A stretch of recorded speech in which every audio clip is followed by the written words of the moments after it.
wanted to know which planet was causing your suffering? How about Earth? Hey everyone, Felix here, back with another Eternal Return video. For today's video, we're going to be talking about patch 1.4 and the notes related to it. So let's just get right into it. There's a lot to cover this time. So first of all, we have the system updates. You can now see your teammates' tactical skills and augments, which will be really helpful just in case you want to take emote. Emote doesn't stack, so knowing what your teammates take will help you avoid awkward situations where you might take redundant tactical skills.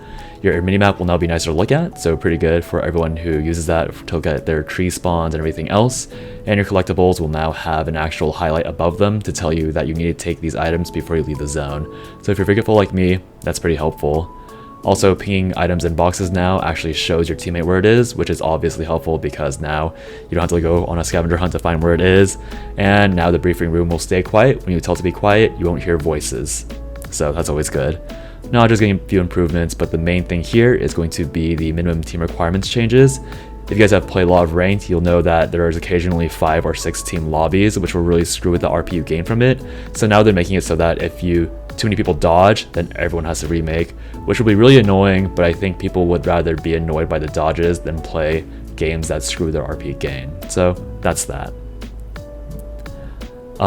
Day 5 is being changed so it lasts a little bit longer. I'm not really sure what this change is for. I think day 5 is always going to be a mess, so we'll see what that does, if anything. And they're also changing restricted areas so that you can now be a bit safer when you clear that third party.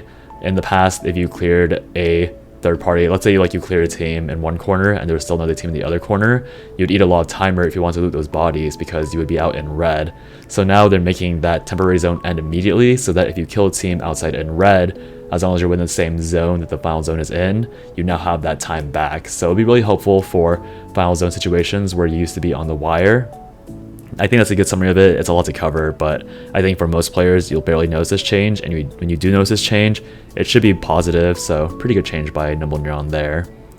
For weapon skills, we do have a few changes happening. Glove is getting a little bit more range. Axe is getting nerfed pretty hard. Axe skill is pretty broken, so understandable. Spear skill is getting nerfed if you're an attack power user, so targeting specifically Felix, and it's getting buffed if you're an amp user, so Xiukai and Fiora will be a bit happier, and then Rain of Arrows, which is the bow weapon skill, will be a bit faster and be a bit more effective in slows. So pretty good rebalance overall in my opinion. Going on to characters, we do have Nadine losing a bit of power. I think her bow and crossbow were both performing a little bit too well for Nimble, so it's being nerfed in that regard. Nathapon is being buffed a little bit, nothing too major. I think he's already quite strong considering there's a Nathapon in top KR, so just a bit of a tentative buff just to let other Nathapons be more willing to play.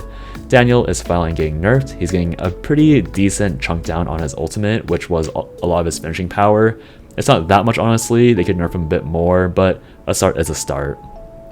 Debi and Marlene is getting a bit more tankiness, but also getting a mild rework to her ultimate. If you've played her, you'll know that your R, if you tag someone in it, it would just pull them backwards, but now if they're out before the cast finishes, then they can actually leave. So I think that's kind of good if you're trying to escape, but also kind of bad if you're trying to catch people at the last moment and use a dash to escape you. So a bit more fair though, so it's always good. Laura is getting nerfed because her buffs are a bit too strong, so your calling card is going to slow a bit less and your ultimate is going to do a little bit less as well. Nothing too major. You'll definitely feel the ultimate nerf, but it's not anything like what Cathy got, which we'll get to later. Lenox is getting a bit of a buff because she was over nerfed in the past few patches. A longer shield duration will be really useful because obviously shield is temporary HP, so the longer you have that temporary HP, the more effective you'll be. And then 1% increase to your Q outer edge is a lot because you'll cast that so many times in a fight if you hit it. So some pretty good damage buffs for Lenox. We'll see if that makes her good again. Leon is getting a similar treatment where he's getting more damage if you auto attack, and it's a lot more damage. Remember that Leon's passives are considered true damage, so it cuts through defense, so you'll definitely feel it a lot. Rio is getting buffed a little bit as well. She's going to be a bit tankier. Her Q is getting a shorter cooldown, which is her form swap, and her ultimate and longbow is going to slow for more if you hit it. Just something to note, if you're a Rio player, your Q form swap from longbow to shortbow is actually an auto attack reset, so this buff actually means a lot more than you think it does if you abuse that auto reset on the longbow to shortbow transition. Martina is getting a mild buff where her broadcast is going to get -1 stacked for requirement, which is a pretty good buff just because that means you can now get one less body. It will accelerate your broadcast a little bit if you are relying on objectives and corpses, but if you were getting 4 pairs every time, then you won't feel this too much, but it will make you a lot more consistent in the long run. Mai is getting nerfed a little bit. She'll move a little less quickly and her defense will be a little bit lower.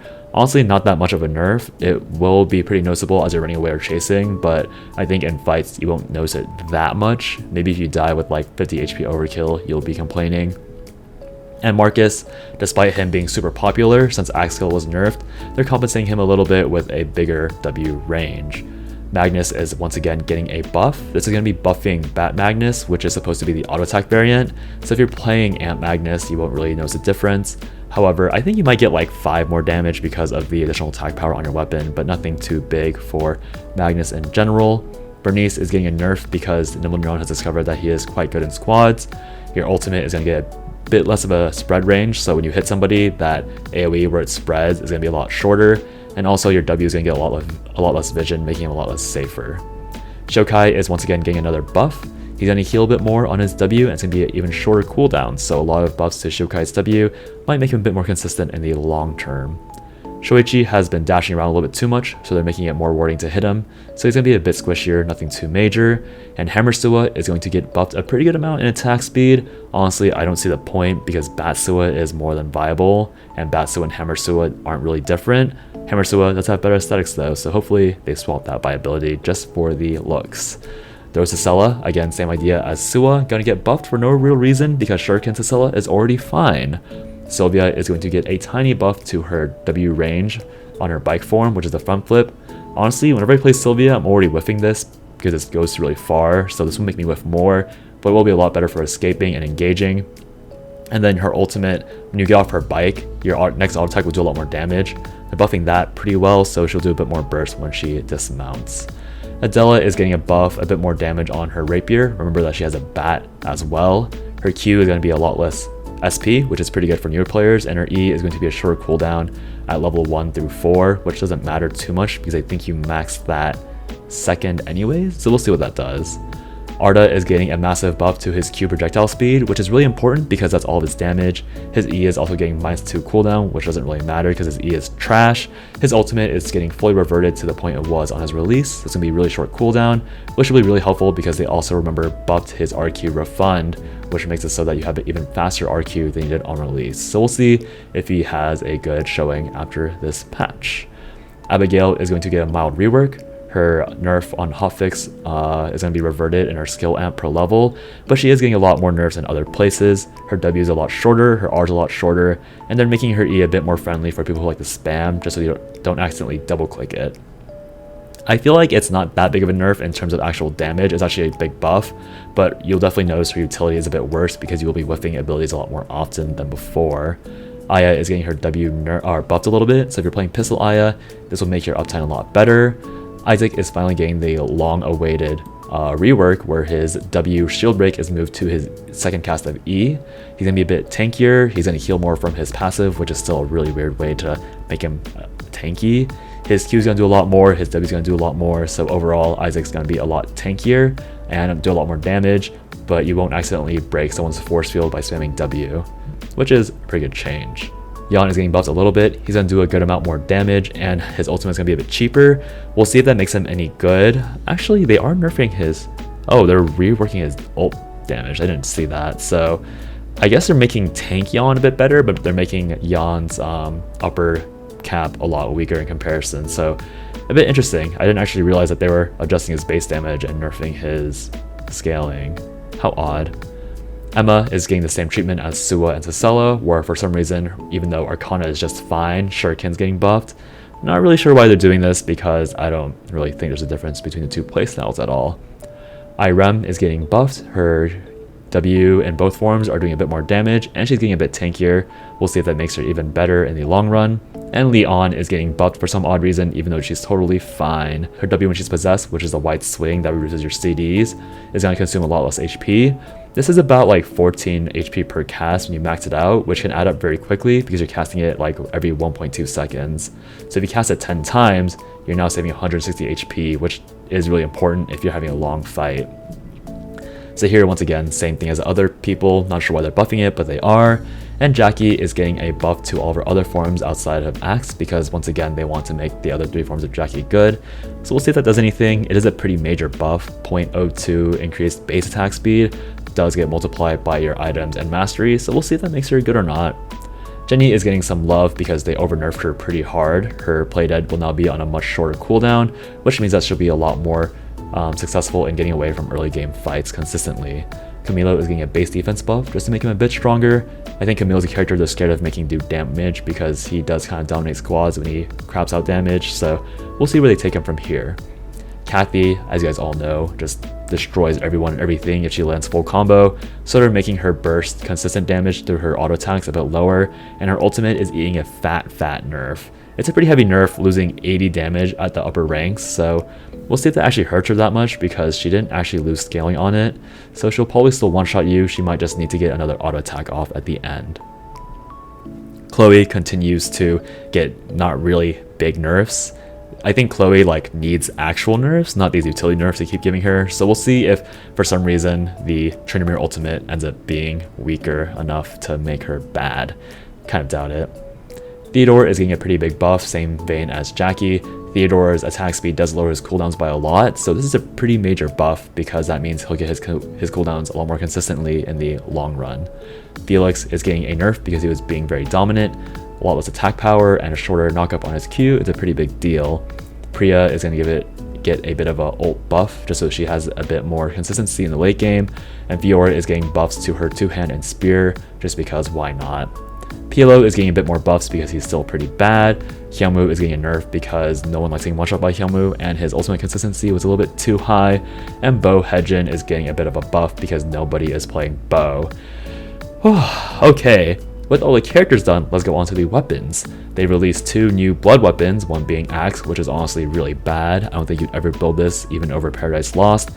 And you're getting an Arcana weapon, which is very good, but very hard to put into your build because VF Blood is super expensive, and the other Arcanas are really broken, so it is very cool looking, it is very high statted, but Moon plus Elegant Gown is probably just way better than affording 1 Arcana blood weapon.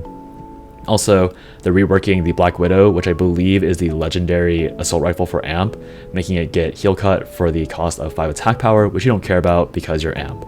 So, not bad for those AMP users. For spears, a bit of a nerf for 2 of them. I believe these are Felix nerfs again. And then camera, more hidden Nathapon buffs for mirrorless, just making him a bit more consistent in the early game.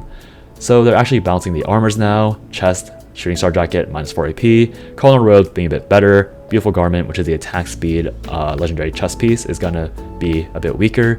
Elegant Gown, going to be a bit squishier. And Blood Coke is going to get buffed a little bit just to be more in line with Cabana.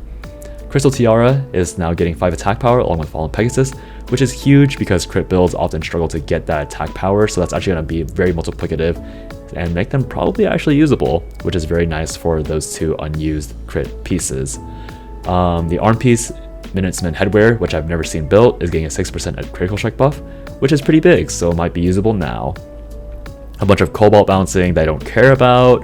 And I do think there were a few things in the bug fixes that might have been interesting, but if there weren't, I'll just end the video here because this is a pretty long patch and I might have not covered everything too well. We'll see though. But yeah, obviously this video is just to make sure you guys know what's happening in this patch in a very quick manner. Hopefully you guys enjoyed, and I'm trying to see where the thing I wanted to check out was. I think it was mostly just funny issues like apparently, oh yeah, when you queue as Abigail, you would automatically swap directions, which is not really that important, I feel like, for most characters, but who knows. So yeah, if you guys want to read the patch notes yourself, it'll be down below. And if you want to read through the bug fixes to see if your character had a bug fix that was important, feel free to do that as well, because there's so many words. Hope you guys enjoyed. I'll see you guys later. Have a good night or day wherever you are, and I'll talk to you guys tomorrow, hopefully.